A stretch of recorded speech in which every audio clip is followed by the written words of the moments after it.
السلام علیکم دوستو۔ ایک بادشاہ راستہ بھٹک کر کسی ویرانے میں پہنچ گیا۔ وہاں جھونپڑی تھی۔ اس جھونپڑی میں رہنے والے شخص نے بادشاہ کی بڑی خدمت کی۔ وہ غریب جانتا بھی نہیں تھا کہ یہ بادشاہ ہے۔ مسافر سمجھ کر خدمت کی۔ بادشاہ بہت خوش ہوا۔ جب جانے لگا تو اس نے اپنی انگلی سے انگوٹھی اتار کر اسے دے دی اور کہا، تم مجھے نہیں جانتے ہو کہ میں بادشاہ ہوں۔ یہ انگوٹھی اپنے پاس رکھو۔ جب کبھی کوئی ضرورت ہوگی ہمارے محل میں آ جانا۔ دروازے پر جو دربان ہوگا اس پہ انگوٹھی دکھا دینا۔ ہم کسی بھی حالت میں ہوں گے وہ ہم سے ملاقات کرا دے گا۔ بادشاہ چلا گیا۔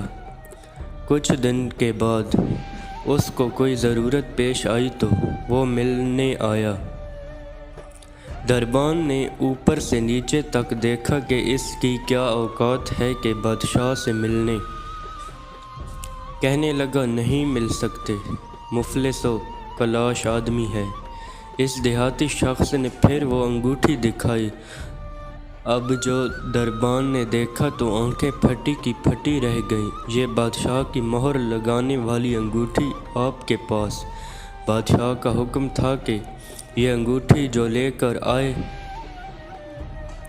ہم جس حالت میں ہوں اسے ہمارے پاس پہنچا دیا جائے۔ چنانچہ درباری اسے ساتھ لے کر بادشاہ کے پاس کمرے تک لے گیا۔ دروازہ کھلا ہوا تھا۔ اندر داخل ہوئے۔ اب یہ جو شخص وہاں چل کر آیا تھا اس کی نظر پڑی کہ بادشاہ نماز میں مشغول ہے۔ پھر اس نے دعا کے لیے اپنے ہاتھ اٹھائے۔ اس کی نظر پڑی تو وہ وہیں سے واپس ہو گیا اور محل کے باہر جانے لگا۔ دربان نے کہا، مل تو لو۔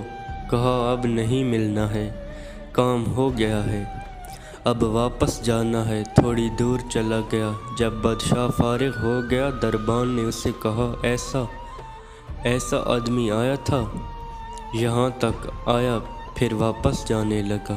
بادشاہ نے کہا، فوراً لے کر آؤ، وہ ہمارا محسن ہے۔ واپس لایا گیا۔ بادشاہ نے کہا، آئے ہو تو مل تو لیے ہوتے، ایسے کیسے چلے گئے؟ اس نے کہا کہ بادشاہ سلامت، اصل بات یہ ہے کہ آپ نے کہا تھا کہ کوئی ضرورت پیش آئے تو آ جانا، ہم ضرورت پوری کر دیں گے۔ مجھے ضرورت پیش آئی تھی، میں آیا اور آ کر دیکھا کہ آپ بھی کسی سے مانگ رہے ہیں، تو میرے دل میں خیال آیا کہ بادشاہ جس سے مانگ رہا ہے کیوں نہ میں بھی اس سے مانگ لوں۔ یہ ہے وہ چیز کہ ہمیں جب کبھی کوئی ضرورت ہو، بڑی ہو یا چھوٹی، اس کا سوال صرف اللہ پاک سے کیا جائے کہ وہی ایک در ہے جہاں مانگی ہوئی مراد ملتی ہے۔ چنانچہ قرآن پاک میں اللہ تعالیٰ ارشاد فرماتا ہے کہ میں بے شک دعائیں قبول کرنے والا ہوں۔ اس کے 99 نام میں سے ایک نام ایسا ہے جس کا ترجمہ یہ ہے، جس کا معنی قبول کرنے والا کے ہیں۔ اگر آپ کو ہماری یہ ویڈیو پسند آئے تو اسے لائک، شیئر اور چینل کو سبسکرائب کر دیں۔ اللہ حافظ۔